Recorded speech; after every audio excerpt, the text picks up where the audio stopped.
Señor Coronel Luis Alfonso Plazas Vega, candidato al Senado por el Centro Democrático, número 48 en el tarjetón. 48, no lo olviden. Hay que llevar al Congreso de la República gente que se le enfrente a esos bandidos que está trayendo el doctor Santos al Congreso, y que los conozca a fondo, y que sepan quiénes son, y que tenga el coraje de decirles: aquí estoy yo con la verdad, allá están ustedes con sus crímenes. Señor Coronel Luis Alfonso Plazas Vega, usted pagó 8 años de cárcel por un delito que nunca cometió. Ahí aparecieron todos los desaparecidos. Acaba de aparecer otra a la que le hicieron, qué homenajes, una guerrillera del M-19, Mónica, que también están declarando desaparecida, y que entonces el Estado tiene que explicar cómo fue la muerte de Mónica, pues que entró a asesinar a los magistrados de la Corte Suprema, y en la reacción le dieron plomo al ejército como pudieron y murió Mónica. Pero en fin, usted tiene mucho que contar, y hoy sí que nos va a contar una cosa importante para ambientar el lanzamiento de la candidatura de Timochenko, los que pusieron la bomba en el Club El Nogal. Señor Coronel Luis Alfonso Plazas Vega, no olviden, 48 en el tarjetón del Centro Democrático al Senado de la República. Muy buenos días. Buenos días, señor ministro. Buenos días a todo el equipo periodístico de La Hora de la Verdad. Buenos días a la inmensa audiencia colombiana. Hoy vamos a hablar del tema de la masacre del Club El Nogal, un macabro episodio de las FARC cuyo aniversario se cumple el próximo 7 de febrero. Los profesores comunistoides colombianos enseñan en su cátedra de sociales en todo el país el caso de la masacre de las bananeras, debidamente exagerado, claro, subiendo el saldo de las víctimas de 12 a 500 o a 1000. Ellos no tienen respeto por los hechos ni por la verdad.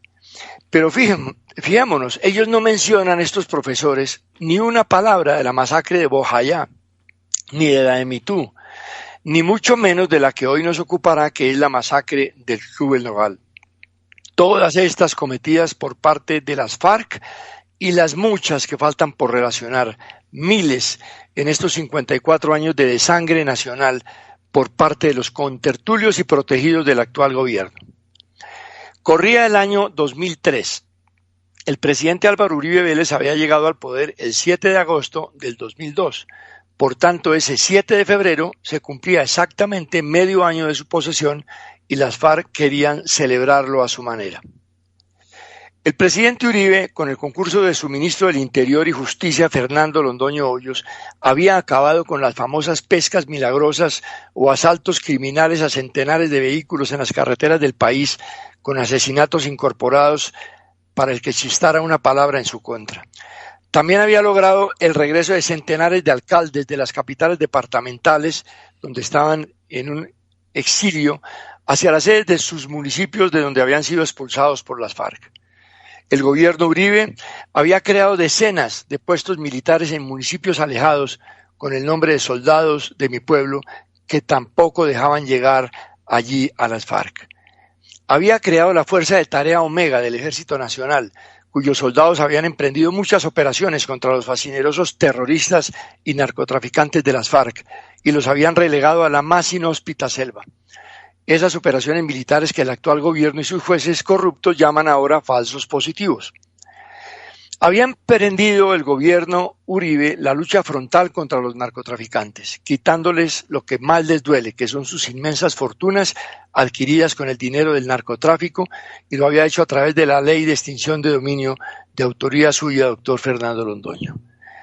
Los aviones de la policía antinarcóticos asperjaban miles de hectáreas de coca sembradas en todo el territorio nacional, quitándole la fuente de financiación a los bandoleros de las FARC, hoy denominados por la prensa santista como combatientes o como tropas guerrilleras.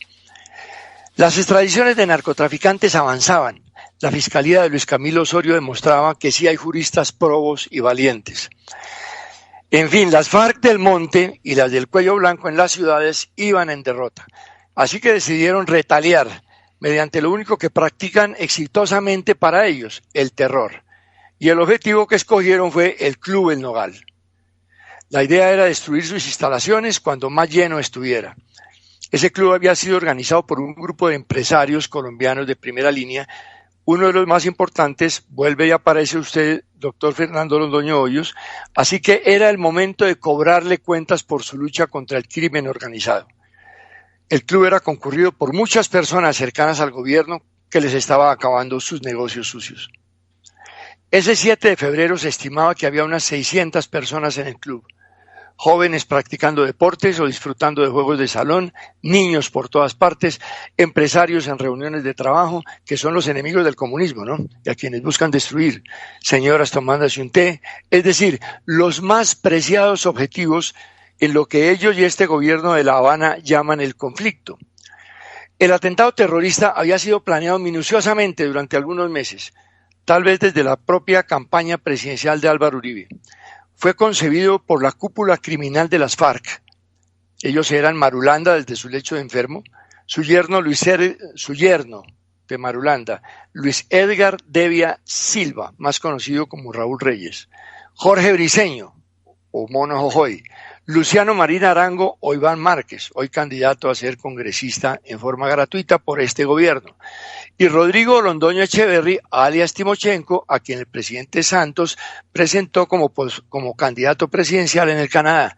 Estos dos últimos, pues, como todos sabemos, contertulios de esa famosa mesa llamada de negociaciones, yo la llamaría de negocios. Encargaron la tarea de este crimen contra el Club El Nogal al pupilo de Pablo Escobar. Se necesitaba una persona de esos hígados, Hernán Darío Velázquez, alias El Paisa. Debería coordinar la tarea con el encargado de los atentados urbanos en Bogotá, Julián Gallo Cubillos, alias Carlos Antonio Lozada, el mismo que luego le pondría a usted una bomba, señor ministro.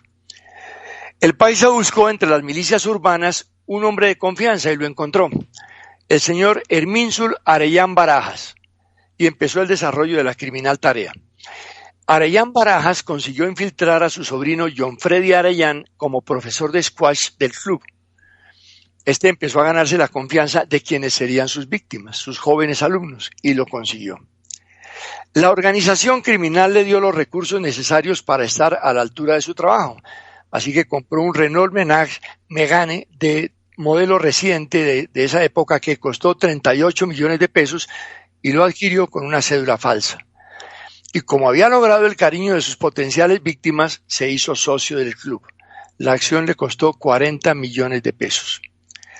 De modo que el día 7 de febrero, el socio del club y profesor de squash, John Freddy Arellán, ingresó muy temprano con su flamante vehículo cargado con 200 kilogramos de explosivo C4, adicionado con nitrato de amonio y un dispositivo muy actualizado para ser accionado desde el exterior del club por vía electrónica.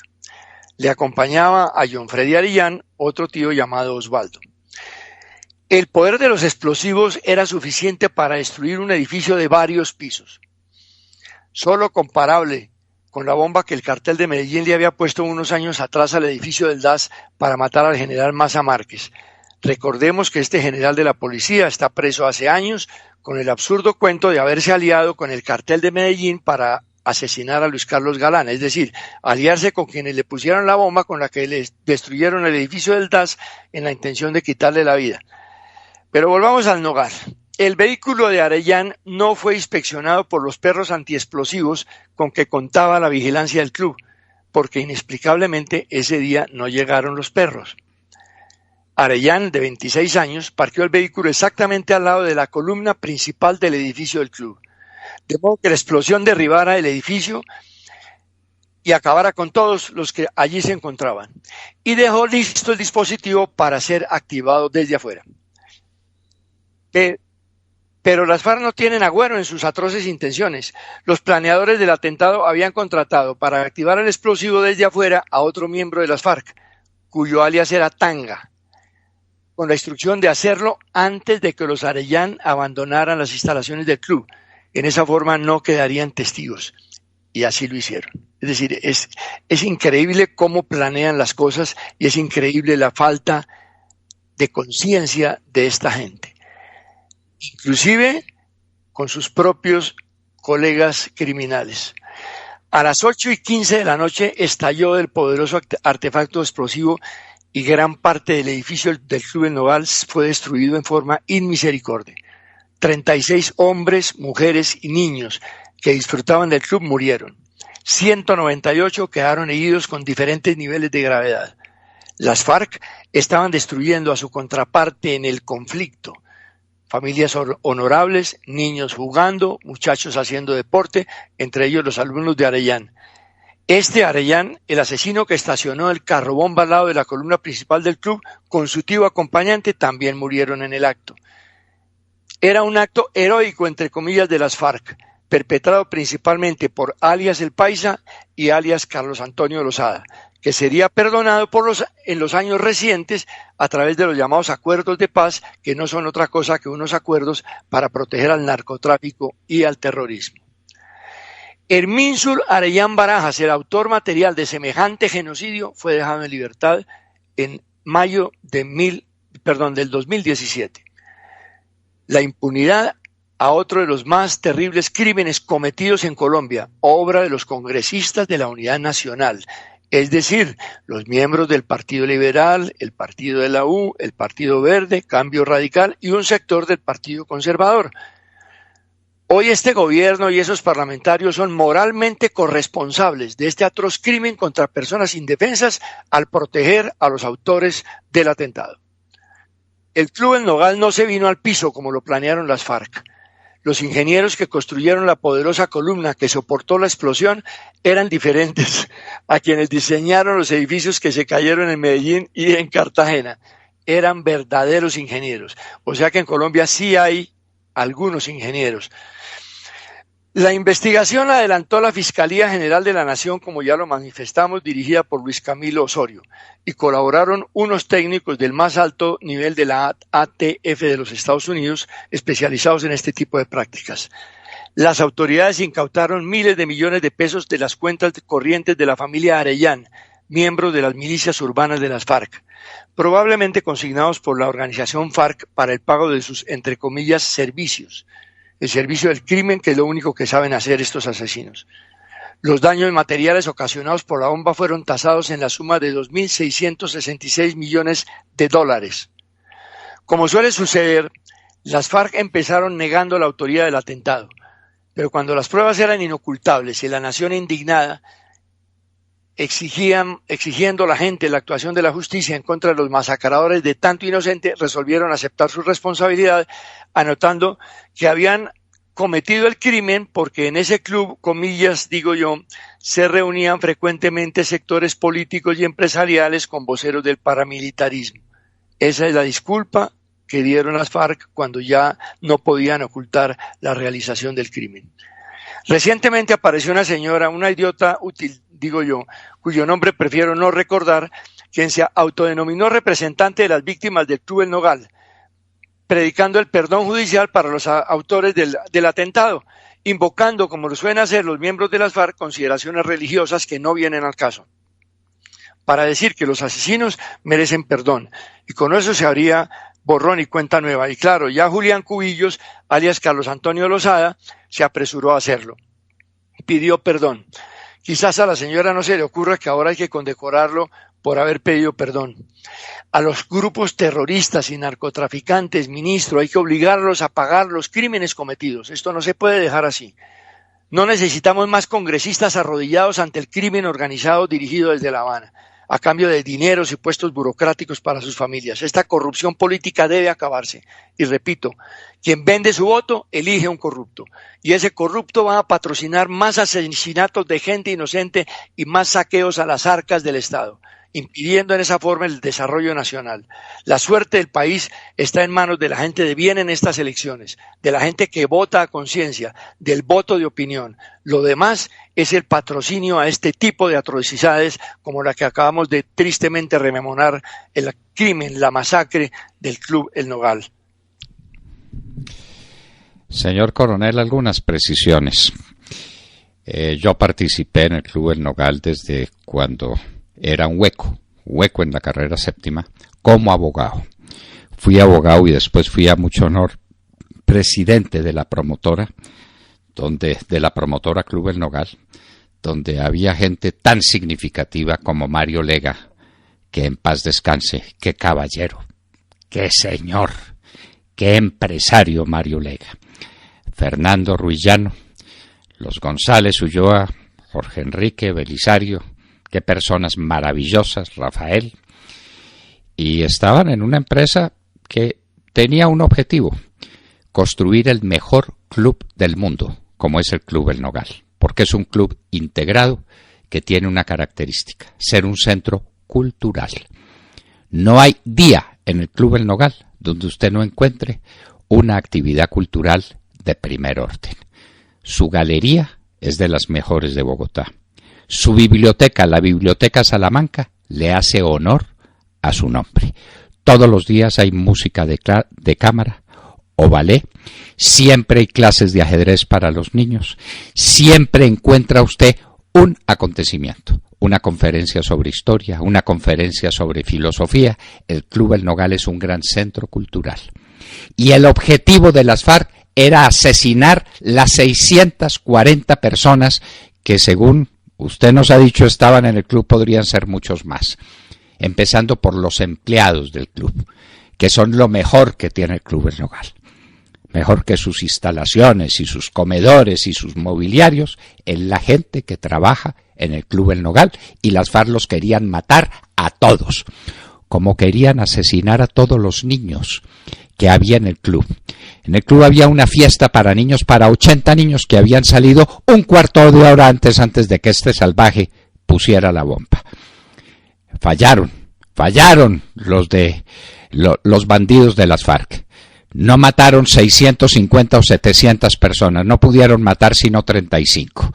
Pobrecitos. Se equivocó, ¿no, señor Lozada? Se equivocó, ¿no, el paisa? Se equivocó, ¿no, Timochenko, el candidato a la presidencia de la República?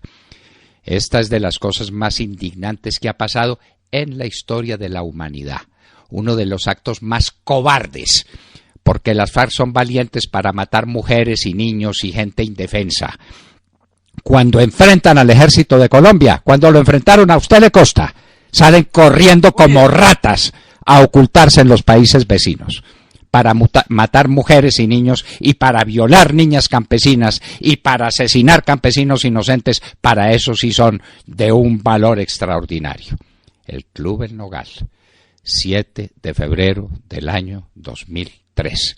Estábamos en una misa pidiendo por el regreso sano y salvo, porque pudiéramos encontrar a Juan Luis Londoño, uno de los grandes ministros que tuvo el presidente Uribe y que falleció en un trágico accidente en cumplimiento de su deber.